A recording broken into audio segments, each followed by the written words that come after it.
igama lami nguPhosisa Mthembu, coach BSS netball team. Sila eHoy Park sizodlala the first round of iKZN Super League. Njengoba njena it's buzzing kumnandi, abadlali bafikile baqhamuka ama-districts ahlukene, ama-club afikile. I think they had almost 2-3 months to prepare for i-league enjena. And again, we want to thank onke abantu nje who have put this league together. And I've seen how it has been supported by abantu abaningi in terms of scapeholders, the sponsors, or not to mention about bonke abaningi. But other than that, thank you to KZN Netball for putting this together for my players too, and it's something to look forward to for the whole entire year. Sanibonani, igama lami nguNozipho Washangase, ngidlalela iZipho Zonke Netball Club.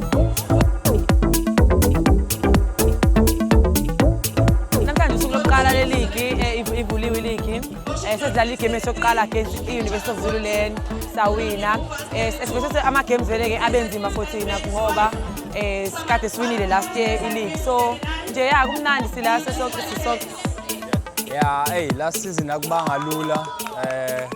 Sibe nama-challenges amaningi. Sekugcina siphume number 2. Congratulations to Ocean Dolphins. But this season-ke sizama ukuthi siphushe i-discipline okokuqala nje.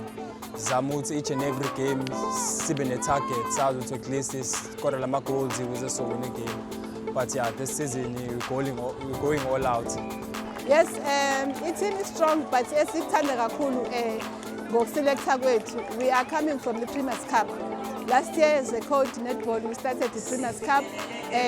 We support our Premier, Pemba, and we appreciate kakhulu ukuthi usinikezile igunya lokuthi siwu-netball nathi singene kwi-program ebizwa nge-Premier's Cup. While we are still taking baby steps, but as KZN Netball, we appreciate the platform because iyona esinikeza i-opportunity yokwenza i-talent identification, senze nama-selections. Yeah, I think i-level ngiqala ukuyibona kwi-Premier Cup bekhona phayana eManguzwe. I think I was very impressed ubona abadlali sebeyimisele. Ngibona nje ubuso obuhlukile ngabe abadlali babodwa njalo. But which really shows ukuthi o-coach ama-districts ayawenza umsebenzi wawo endaweni ehlukene nokukhuluma nokumature abadlali, develop abadlali abahlukene nokuthi nje babe nesibindi ukuthi badlise abadlali kule league. It's on the way to have depth nokukhulisa netball like KZN.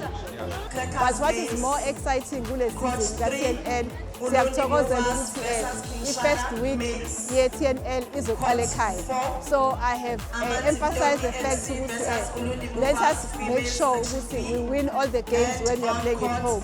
And okumnandi-ke nesikujabulayo ukuthi u-A wethu ama-stars asebuyele back, asepromotiwe ku-A division.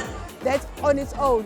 So they have a mandate to they must play and remain in A section. Angeke ngize ngisho ngithi kunzima, angeke ngisho ngithi kulula. Bathe ngikwazi ukuthi wonke umuntu ready, wonke umuntu uhlomile, uze nakho konke ibhama, ama-bullet, amabhomu anakho ukuthi wonke umuntu ayazibonakalisa. So angeke kuze kube nzima ngaleyo ndlela futhi angeke kuze kube lula since i-team iqala ukuthi iye kwa-A futhi kunamanye ama-players amasha, amanye asayeka ukudlala njengabo nje oSisiphume no-Precious. So ngicabanga ukuthi-ke yikho sebengocoach bethu ukuthi besinike i-experience le abanayo nathi sikwazi ukuyozibonakalisa.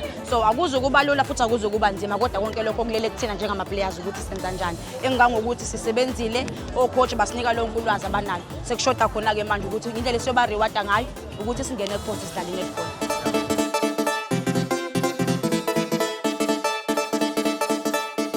Ngizoqala ngikhulume ngami, mina ngisize kakhulu ngifikele kuyona.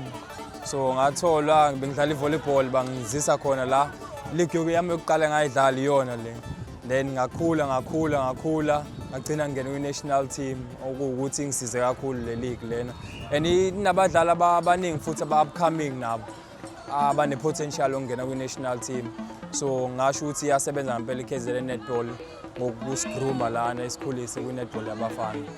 So siyasebenza kakhulu nama-technical officials, coaches and managers with the office of KZN. But sesibongayo i-support yakwa-DTech phinde sibonge futhi i-support yokubambisana no-KZN Academy because we see the results of partnering with KZN Academy because we are just a coach.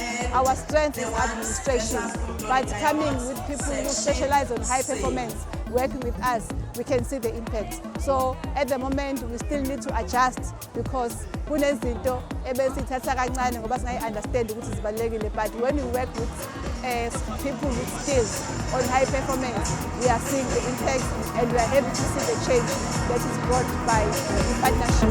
Thank you. Iyabasiza, mina i-game time iyona into eyenza ukuthi yena umdlali a-improve. Playing against abadlali benjengokojasi noMaduna we were national level. Nabo bakwazi ukuthi bayiqala ukuthi yena how do they fit and what yini efuna abayenze back home. But I think, it closes the gap ukuthi we have national players, we have provincial players, but iyayivala lo gap and iyabasiza kakhulu experience nokuthi nje babe nento that they can look forward to. Yeah. Kulo nyaka ngifuna ukusebenza kanzima, ngicabangi ngifuna ukusebenza kanzima ngoba i-team sayisusa ka-B, ama-Kingdom Stars asusa ka-B and then sesiya ka-A njengamanje. Akukho lula laphayana, ama-teams wonke are-strong, kodwa nathi siyathembisa ukuthi sizoyinikela, sisebenze ngamandla, sisebenze ngokuyikhanda, sigcine singaphumi, singadlali like i-promotion match. Because lento ukuthi ufike usuke ka-B uphinde ubuyele ka-B ayikho mnandi. So sifuna ukuhlala lapha ka-A section. Mhlawumbe mase okunye futhi ukuthi sigcine singenile kwi-top 4, qualify for like ama-semi-finals A section.